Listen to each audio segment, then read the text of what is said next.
Hello friends, welcome to channel. അപ്പോൾ ഞാൻ കുറച്ച് കൊല്ലങ്ങളായിട്ട് നമ്മുടെ സാംസങ്ങിൻ്റെ യൂസറാണ്. മെയിനായിട്ട് സാംസങ് ഞാൻ എൻ്റെ പ്രൈമറി ഡിവൈസ് ആയിട്ട് കുറേ കാലം ഉപയോഗിച്ച് നടക്കുന്നതാണ്. ഇപ്പം ഇത്രയും കാലം വരെ രണ്ട് മൂന്ന് ഒരു മാസം എന്നൊക്കെ വേണമെങ്കിൽ പറയാം. ആ മാസം വരെ ഞാൻ ഇപ്പോൾ റീസെൻ്റ്ലി കുറച്ച് ദിവസം മുമ്പ് ഇതുപോലെ തന്നെ ഇത് മാറ്റി പ്രൈമറി ഡിവൈസ് മാറ്റിയിട്ടുണ്ടായിരുന്നു. പക്ഷേ എന്നിട്ട് ഞാൻ പിന്നെ സ്വിച്ച് ചെയ്തിട്ടുണ്ടായിരുന്നു. പക്ഷേ ഇന്ന് തൊട്ട് ഞാൻ ഈ സാധനം ഫുള്ളി എന്താ പറയുക പെർമനൻ്റലി ഇതിനെ സെക്കൻഡറി ആക്കാണ്. ഞാൻ ഇതുപോലെ തന്നെയായിരുന്നു ഐഫോണും ഇതുപോലെ വെറുത്തിട്ടാണ്. ഇതിനെ ഐഫോണിൻ്റെ അത്ര വെറുപ്പിക്കൽ എന്ന് പറയാൻ പറ്റില്ല. പക്ഷേ അതിൻ്റെ കാര്യങ്ങളൊക്കെ ഞാൻ പറയാം. ഞാനിപ്പം പ്രൈമറി ഡിവൈസിലേക്ക് മാറാൻ പോകുന്ന X200 പ്രോയിലേക്കാണ് വിവോൻ്റെ. ഇതെൻ്റെ ഇത്ര കാലം സെക്കൻഡറി ആയിരുന്നു. ഞാനിപ്പോൾ അങ്ങനെ ഉപയോഗിക്കാറില്ല. അപ്പോൾ ഞാനത് പ്രൈമറി ഡിവൈസിലേക്ക് മാറ്റി. കുറച്ച് കാരണങ്ങളുണ്ട്. എനിക്ക് അത് മാത്രമല്ല, എനിക്ക് ആക്ച്വലി സാംസങ്ങിൻ്റെ One UI ഭയങ്കര ഇഷ്ടമാണ്. അപ്പോൾ അതിനും കുറച്ച് കാരണങ്ങളുണ്ട്. അപ്പോൾ അതൊക്കെ ഞാൻ ഡീറ്റെയിൽ ആയിട്ട് പറഞ്ഞുതരാം. ഞാൻ ഇത് മെയിനായിട്ട് ഇത് മാറാൻ മെയിൻ കാരണങ്ങളും ഞാൻ പറഞ്ഞുതരാം. എസ്പെഷ്യലി കുറച്ച് മെയിൻ പോയിന്റ്സുകളുണ്ട്. പ്രത്യേകിച്ച് ഇപ്പോഴത്തെ സിറ്റുവേഷൻ അനുസരിച്ച് സാംസങ്ങിൻ്റെ ഒരു ബ്രാൻഡ് വാല്യൂ കാര്യങ്ങളൊക്കെ പോയിക്കൊണ്ടിരിക്കുകയാണല്ലോ, അല്ലെങ്കിൽ ട്രസ്റ്റബിൾ വാല്യൂ തന്നെ പോയിക്കൊണ്ടിരിക്കുകയാണ്. അത് അവരുടെ കയ്യിലിരിപ്പ് കാരണം തന്നെ, അത് വേറെ കാര്യം. അതൊക്കെയാണ് കുറച്ച് കാരണം. ഞാൻ എന്തായാലും അതിൻ്റെ ഡീറ്റെയിൽ ആയിട്ട് പറയാം. അതിനു മുമ്പ് ഞാൻ ഇത്രയും കാലം സാംസങ് എന്തുകൊണ്ട് ഞാൻ പ്രൈമറി ഡിവൈസ് ആക്കി ഉപയോഗിച്ചു എന്നുള്ള മെയിൻ 3 കാരണങ്ങൾ പറഞ്ഞുതരാം. സാംസങ്ങിൻ്റെ നോർമലി ബാക്കിയുള്ള ആൻഡ്രോയിഡ് ഡിവൈസുകൾ വെച്ച് കമ്പയർ ചെയ്യുമ്പോൾ കുറച്ചുകൂടി സെക്യൂർ ആണ്. അത് ഇതുവരെ സാംസങ് നോക്സ് എന്ന് പറഞ്ഞ സാധനം കിടിലാണ് സാധനമാണ്. സാംസങ്ങിൻ്റെ സെക്യൂർ ഫോൾഡർ എന്ന് പറഞ്ഞ സാധനം അത്യാവശ്യം നല്ല എന്താ പറയുക കിടിലൻ സാധനമാണ്. പിന്നെ അടുത്ത് ഉണ്ടായിരുന്നത് നമ്മുടെ ഈ S Pen ആയിരുന്നു. ഈ 3 ഫീച്ചേഴ്സ് കൊണ്ടാണ് ഞാൻ ആക്ച്വലി S23 Ultra എൻ്റെ പ്രൈമറി ഡിവൈസ് ആയിട്ട് വെച്ചിട്ടുണ്ടായിരുന്നു. S24 Ultra'ക്ക് മാറാത്ത കാരണം വലിയ ഡിഫറൻസും കാണുന്നില്ല. ഫ്ലാറ്റ് സ്ക്രീൻ ആക്കിയെന്ന് മാത്രമല്ലാണ്ട് വലിയ സംഭവങ്ങളൊന്നുമില്ല. പക്ഷേ ഇപ്പോൾ റീസെൻ്റ്ലി കുറച്ച് കാലങ്ങളായിട്ട് സാംസങ്ങിൻ്റെ അപ്ഡേറ്റ്സ് ഭയങ്കര ഇഷ്യൂസ് വരുന്നുണ്ട്. പറയുമ്പോൾ ഇതെൻ്റെ അണ്ടർ വാറണ്ടി ഉള്ള ഡിവൈസാണ്. 2 കൊല്ലം വരെ വാറണ്ടി ഉണ്ട്. അപ്പോൾ അത് ഇഷ്യൂസ് ഫേസ് ചെയ്യാൻ വഴി ഭയങ്കര കുറവാണ്. പക്ഷേ എന്നാലും അതിൻ്റെ ഒരു ട്രസ്റ്റബിൾ ഒരു വാല്യൂ ഉണ്ടല്ലോ, ആ സാധനം ആക്ച്വലി ഈ സാംസങ്ങിൻ്റെ കയ്യിലിരിപ്പ് കാരണം പോയി എന്ന് വേണമെങ്കിൽ പറയാം. അതുകൊണ്ടാണ് ഞാൻ മെയിനായിട്ട് ഇത് മാറാൻ കാരണം. പിന്നെ ഞാൻ പ്രൈമറി ഡിവൈസായി മാറുന്നത് നമ്മുടെ വിവോ X200 പ്രോയിലേക്കാണ്. അപ്പോൾ ഇതിൽ കുറച്ച് ബെറ്റർ സംഭവങ്ങളുണ്ട്. അതായത് ഇതിൻ്റെ ക്യാമറ ഇതിനായിട്ടും ഭയങ്കര ബെറ്റർ ആണ്. ഇതിൽ ചെറുതായിട്ട് ലേറ്റസ്റ്റ് അപ്ഡേറ്റ് ത്രൂ ഒക്കെ വന്നപ്പോൾ കുറച്ച് ഡീഗ്രഡേഷനും കാര്യങ്ങളൊക്കെ വന്നിട്ടുണ്ട് ക്യാമറ പെർഫോമൻസിൽ. പ്രത്യേകിച്ച് ഈ വീഡിയോസിൽ, ഫോട്ടോസിൽ വലിയ കുഴപ്പമില്ല, വീഡിയോസിൽ അത്യാവശ്യം കുറച്ച് ഡിഗ്രഡേഷനൊക്കെ വന്നിട്ടുണ്ട്. ഇതിൽ ക്യാമറ പെർഫോമൻസും അതുപോലെ തന്നെ ബെറ്റർ സെൻസേഴ്സും കാര്യങ്ങളൊക്കെ വരുന്നുണ്ട്. അത് ഇമ്പ്രൂവ്മെൻ്റ് ആണ്. രണ്ടാമത്തെ പറയുന്നത് ബാറ്ററി പെർഫോമൻസും നല്ലോണം ഡിഫറൻസ് വരുന്നുണ്ട്. ബാറ്ററിയിൽ തന്നെ നമുക്ക് ചാർജിങ് ഭയങ്കര പെട്ടെന്ന് അറിയോ ചാർജ് ആവും. ഇൻബിൽഡ് നമുക്ക് ചാർജറിൽ വരുമ്പോൾ പെട്ടെന്ന് ചാർജ് ആവും. അപ്പോൾ നമുക്ക് ഇപ്പോൾ പ്രത്യേകിച്ച് പ്രൈമറി ഡിവൈസ് ആകുമ്പോൾ തന്നെ നമുക്ക് ചിലപ്പോൾ ബാറ്ററി കഴിഞ്ഞ് കഴിഞ്ഞാൽ പെട്ടെന്ന് ചാർജ് ചെയ്യേണ്ട ഒരു ആവശ്യം വരും. ഇത് ആക്ച്വലി PD ചാർജിങ് സപ്പോർട്ടാണ്. അപ്പോൾ രണ്ടിലും നമുക്ക് ഉപയോഗിക്കാം. അപ്പോൾ അങ്ങനെ കുറച്ച് പ്ലസ് പോയിന്റുകളുണ്ട്. പിന്നെ പെർഫോമൻസ്, അപ്പോൾ ഇതിൽ സ്നാപ്ഡ്രാഗൺ Gen 2 ആണ് വരുന്നത്. ഇതിൽ നമുക്ക് 9400 MediaTekൻ്റെ വരുന്നത്. അപ്പോൾ പെർഫോമൻസ് ഇമ്പ്രൂവ്മെൻറ്റ് വരുന്നുണ്ട്. അതാണ് മെയിൻ കാരണം ഞാൻ വിവോയിലേക്ക് മാറാൻ കാരണം. അത് മാത്രമല്ല, വിവോൻ്റെ സർവീസ് ശരിക്കും എന്നെ ഭയങ്കരമായിട്ട് ഇമ്പ്രസ് ചെയ്തിട്ടുണ്ട്. എന്ന് വെച്ചാൽ അതൊരു വേറെ കാരണമാണ് ഞാൻ സാംസങ്ങിനെ വിടാൻ. പണ്ടത്തെ സാംസങ് എന്ന് പറയുമ്പോൾ സർവീസൊക്കെ നല്ല സർവീസായിരുന്നു. പക്ഷെ ഇപ്പോൾ ഭയങ്കര ലോക്കൽ എന്ന് പറഞ്ഞാൽ ഏതൊരു ലോക്കൽ ബ്രാൻഡഡ് സർവീസ് സെൻ്റർ എടുത്ത പോലത്തെ അനുഭവമാണ് ഇപ്പോൾ സാംസങ്ങിൻ്റെ സൈഡിൽ നിന്ന് ഉള്ള ഒരു ഇത് വരുന്നത്. ഇപ്പോൾ ഞാൻ റീസെൻ്റ്ലി എൻ്റെ ഒരു ഫ്രണ്ടിൻ്റെ കൂടെ സാംസങ് S23 നോർമൽ S23, എൻ്റെ S23 വേറെ ഉണ്ട് കേട്ടോ സാധാരണ. അത് കംപ്ലൈൻ്റ് ആയിട്ട് പോയിട്ടാണ്. അപ്പോൾ ഇവരുടെ ഒരു ബിഹേവിയർ കണ്ടു കഴിഞ്ഞാൽ ഏതൊരു ലോക്കൽ കൂതറ ബ്രാൻഡിൻ്റെ സർവീസ് സെൻ്ററിൽ പോയ പോലെയാണ്. അപ്പോൾ ശരിക്കും എൻ്റെ ഒരു എന്താ പറയുക ഒരു ഇമ്പ്രഷൻ ഉണ്ടായിരുന്നല്ലോ, ആ സാധനം പോയി ശരിക്കും സാംസങ്ങിൻ്റെ. ഞാൻ ആക്ച്വലി സെൽ ഔട്ട് ചെയ്യാനുള്ള വീഡിയോ കിട്ടുന്നുണ്ട്. പക്ഷേ ഞാൻ അത് കൊടുക്കാനുള്ള ചാൻസ് ഭയങ്കര കുറവാണ്. അത്യാവശ്യം നല്ല ഡീൽ കിട്ടിയാൽ മാത്രമേ കൊടുക്കുള്ളൂ. എന്താ വെച്ചാൽ ഞാൻ ഓൾറെഡി പറഞ്ഞു, എനിക്ക് One UI ഭയങ്കര ഇഷ്ടമുള്ള. ശരിക്കും ആൻഡ്രോയിഡിൽ എനിക്ക് വൺ ഓഫ് ദ ബെസ്റ്റ് ഇഷ്ടപ്പെട്ട ഒരു UI എന്ന് പറയുന്നത് One UI ആണ്. അത് കഴിഞ്ഞിട്ടുള്ള ഫൺ ടച്ച് വോയിസ്. പക്ഷേ ഫൺ ടച്ച് വോയിസ് മാറ്റിയിട്ട് ഒറിജിനൽ വോയിസ് വരുന്നൊക്കെ പറയുന്നുണ്ട് അടുത്ത അപ്ഡേറ്റിൽ. അപ്പോൾ അതൊരു നല്ല കാര്യമാണ്. ഇതിനായിട്ട് വൺ ബെറ്ററാണ് ഒറിജിനൽ വോയിസ്, നിങ്ങൾക്ക് അറിയായിരിക്കും ചിലപ്പോൾ. അപ്പോൾ അങ്ങനെ കുറച്ച് സംഭവമുണ്ട്. പിന്നെ ഇതിനായിട്ട് ലൈറ്റ് വെയിറ്റ് ആണ്. പറയുമ്പോൾ ഇതിൽ 6000 mAh ബാറ്ററി ഉണ്ട്. എന്നാലും പക്ഷേ ഈ സാധനം ലൈറ്റ് വെയിറ്റ് ആണ് കേട്ടോ. അതാണ് വേറൊരു പ്ലസ് നല്ലൊരു കാരണം ഞാൻ മാറാൻ വേണ്ടിയിട്ട്. എന്താ വെച്ചാൽ ഞാൻ നോർമലി പുറത്തൊക്കെ പോകുമ്പോൾ പ്രൈമറി ഡിവൈസ് മാത്രമേ കൊണ്ടുവരുള്ളൂ. ഒരു 80% പ്രൈമറി ഡിവൈസ് മാത്രമേ കൊണ്ടുവരുള്ളൂ. അപ്പോൾ അതാണ് ഞാൻ മെയിൻ കാരണം. എന്താ വെച്ചാൽ നമ്മളെല്ലാ ഫോണും കുത്തിപ്പിടിച്ച് കൊണ്ടുവരില്ല. അല്ലെങ്കിൽ പിന്നെ ബാഗും കാര്യങ്ങളൊക്കെ കൊണ്ടുവരണമെങ്കിൽ മാത്രമേ നമ്മൾ സെക്കൻഡറി തേർഡ് ഡിവൈസ് ഒക്കെ കൊണ്ടുവരുള്ളൂ. അല്ലാത്ത പക്ഷേ ഞാൻ നോർമലി പ്രൈമറി ഡിവൈസ് മാത്രമേ കൊണ്ടുവരുള്ളൂ. അപ്പോൾ ഈ പറഞ്ഞ പോയിന്റ്സുകളൊക്കെ ഭയങ്കര ഇമ്പോർട്ടൻ്റ് ആണ്. അതാണ് ഞാൻ മെയിനായിട്ട് മാറാൻ കാരണം. പിന്നെ സാംസങ്, പിന്നെ ഇത് നിങ്ങൾക്ക് അറിയും S23 Ultra പറയുമ്പോൾ കുറച്ച് പഴയതായി, അത് വേറെ കാര്യം. പിന്നെ ബാറ്ററി പെർഫോമൻസ് ഒക്കെ ഷോക്ക് എന്ന് പറയാൻ പറ്റില്ല, ഒരു ആവറേജ് ഉള്ളൂ.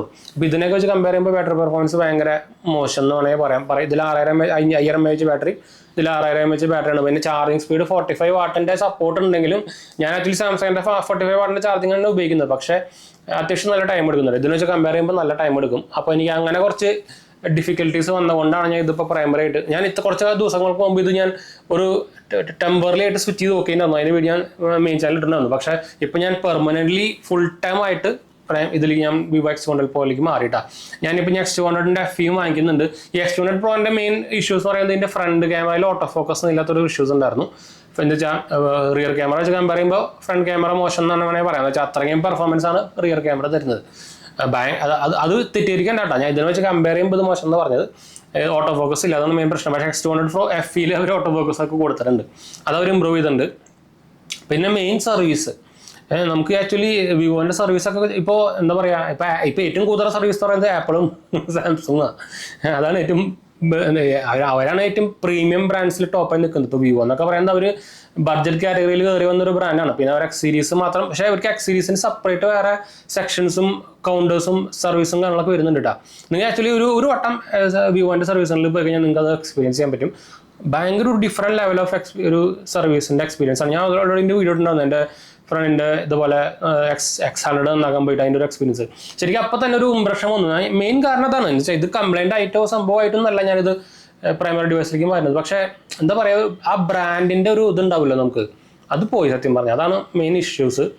ഞാൻ ഐഫോണിൽ നിന്ന് ആൻഡ്രോയിഡിലേക്ക് മെയിനായിട്ട് മാറാൻ ഇതല്ല, പക്ഷേ ഇങ്ങനത്തെ കാര്യങ്ങളായിരുന്നില്ല. അത് അവരുടെ നല്ല കുതിര OSൻ്റെയും ബഗിൻ്റെയും കാര്യങ്ങളൊക്കെ ആയിരുന്നു. അത് വെച്ചാൽ എൻ്റെ ബാങ്കിങ് ആപ്പ് പോലും മര്യാദയ്ക്ക് വർക്ക് ചെയ്യുന്നില്ല, അതുകൊണ്ടാണ് ഞാൻ മാറിയത്. പക്ഷേ ഇതിന് അങ്ങനത്തെ ഇഷ്യൂസ് ഒന്നുമില്ല. പക്ഷേ ഈ ഒരു എന്താ പറയുക സർവീസും അതുപോലെ തന്നെ എന്താ പറയുക ഈ സാംസങ്ങിൻ്റെ അപ്ഡേറ്റ്സിൻ്റെ പോളിസി അവർ കൽപ്പിച്ച് കൂട്ടി ഇറക്കുന്നതാണോ, അതിൻ്റെ എന്ത് സംബന്ധിച്ചാൽ ഇത്രയും വലിയ ബ്രാൻഡിന് ഇത്രയും ഇഷ്യൂസ് സോൾവ് ചെയ്യാൻ പറ്റില്ല എന്ന് പറഞ്ഞു കഴിഞ്ഞാൽ വിശ്വസിക്കാൻ കുറച്ച് പാടാണ്. കൽപ്പിച്ച് കൂട്ടിയിട്ട് അവർ അവരുടെ പുതിയ ഡിവൈസുകൾ വിൽക്കാനുള്ള ഒരു പുറപ്പാടിലേക്കാണ്. പിന്നെ അവർ ഈ അൾട്രാ ഡിവൈസുകൾ എനിക്ക് മെയിൻ ഇഷ്ടപ്പെടാനുള്ള കാരണം ഈ S Pen ആണ്. അപ്പോൾ ഇനി S24 Ultrയ്ക്ക് ഇത് നോക്കുമ്പോൾ നമുക്ക് വലിയ ഡിഫറൻസ് ഒന്നുമില്ല. അത് നമ്മൾ വാങ്ങിക്കുന്ന അപ്ഗ്രേഡ് എന്ന് പറയുന്ന അപ്ഗ്രേഡേഷൻ ഒന്നും അല്ല ശരിക്കും.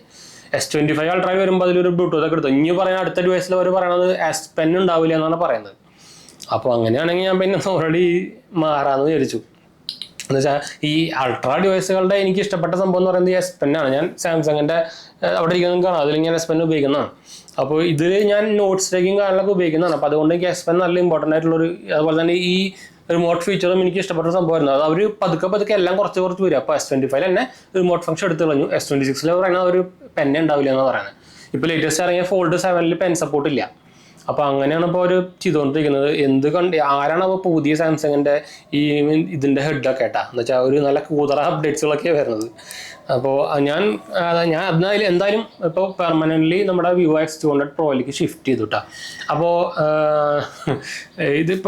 ഇതിപ്പോൾ അത് വിചാരിച്ചിട്ട് ഞാൻ അതിനെ എന്താ പറയുക പൊട്ടയാണ് എന്താ പറയുക ഞാൻ പറഞ്ഞല്ലോ ഈ സാധനം ഞാൻ ഇപ്പോഴും ഇതിൽ എൻ്റെ സാംസങ് വാലറ്റിലൊക്കെ എൻ്റെ കാർഡുകളും കാര്യങ്ങളൊക്കെ ഉപയോഗിക്കുന്നുണ്ടോ. എന്താ വെച്ചാൽ ഇതിലത്തെ ഫീച്ചേഴ്സ് കുറച്ചൊന്നും വേറെ ഒറ്റ OS അല്ലെങ്കിൽ UI ഇല്ല. ഇപ്പോൾ വൺ ടച്ച് OS എന്നൊക്കെ പറയുമ്പോൾ എനിക്ക് One UI വെച്ച് കമ്പയർ ചെയ്യുമ്പോൾ ഭയങ്കര ഇഷ്ടമില്ലാത്തൊരു സാധനമാണ്. പക്ഷേ ഒറിജിനൽ OS വരുന്നു എന്ന് പറയുന്നു. ഒറിജിനൽ OS വന്നു കഴിഞ്ഞാൽ കുറച്ചുകൂടി ബെറ്റർ ആവട്ടാ. പക്ഷെ ഓരോ അപ്ഡേറ്റിലും ഇമ്പ്രൂവ് ചെയ്ത് വരുന്നുണ്ട്. അതാണ് മെയിൻ കാരണം. സാംസങ് ആകെ കൊളാക്കി വരിക ഓരോ അപ്ഡേറ്റ് ത്രൂ. ഐഫോണിന് തന്നെ പറ്റിയത്. iOS 18 ശേഷമാണ് ശരിക്കും ഐഫോണിൻ്റെ അടപ്പ് ഊരിയത്. അതേപോലെ തന്നെ ഇപ്പോൾ സാംസങ് പോയിക്കൊണ്ടിരിക്കുന്നത്. അപ്പോൾ എന്തായാലും ഞാൻ primary device Samsung S23 Ultra എന്ന് മാറാൻ തീരുമാനിച്ചു കേട്ടോ. അപ്പോൾ ഞാൻ എൻ്റെ പ്രൈമറി ഡിവൈസ് വിവോ X200 Proയിലേക്ക് മാറി. കാരണങ്ങളൊക്കെ ഞാൻ ഓൾറെഡി പറഞ്ഞു വിചാരിക്കുന്നു. അപ്പോൾ ഇതൊന്ന് ഷെയർ ചെയ്യാമെന്ന് വിചാരിച്ചു. എന്ന് വെച്ചാൽ കുറേ ഇപ്പോൾ ഞാൻ ഇത്രയും പ്രതീക്ഷിച്ചില്ല. ഞാൻ ഇപ്പോൾ റീസെൻ്റ്ലി ഒരു വിവോൻ്റെ ഒരു വീഡിയോ കിട്ടുന്നുണ്ടായിരുന്നു. പക്ഷേ ഇത്രയും അധികം വിവോൻ്റെ യൂസേഴ്സ് അല്ലെങ്കിൽ X സീരീസിൻ്റെ യൂസേഴ്സ് ഇത്രയധികം വിവോൻ്റെ ഫാൻസ് ഞാൻ പറയില്ല, എനിക്ക് ഫാൻസ് അങ്ങനെ സാധനം ഇഷ്ടമല്ല. യൂസേഴ്സ് അല്ലെങ്കിൽ എന്താ പറയുക കസ്റ്റമേഴ്സ് ഉണ്ടെന്ന് ഞാൻ എപ്പോഴാണ് അറിഞ്ഞത്. എന്ന് വെച്ചാൽ അത്ര അധികം ആൾക്കാർ നമുക്ക് കമൻറ്റ് ചെയ്യുന്നുണ്ട്. അപ്പോൾ നമ്മുടെ ഒരു ചെറിയ വീഡിയോസ് തന്നെ എത്ര അധികം ആൾക്കാർ കമൻറ്റ് ചെയ്യുക. അപ്പോൾ എത്ര ആൾക്കാർ ഈ സാധനം ഉപയോഗിക്കുന്നുണ്ടായിരിക്കും X സീരീസ് ഫോണുകൾ. അപ്പോൾ ഇതെൻ്റെ ആദ്യത്തെ X സീരീസ് ഫോണാണ്. ഞാൻ എൻ്റെ ചേട്ടനൊക്കെ ഉപയോഗിക്കാറുണ്ട്. X90 X8 ഒക്കെ ഉപയോഗിച്ചിട്ടുണ്ട്. പക്ഷേ ഇതെൻ്റെ ആദ്യത്തെ X സീരീസ് ഫോണും ആദ്യത്തെ വിവോ ഫോണും ആയിരുന്നു.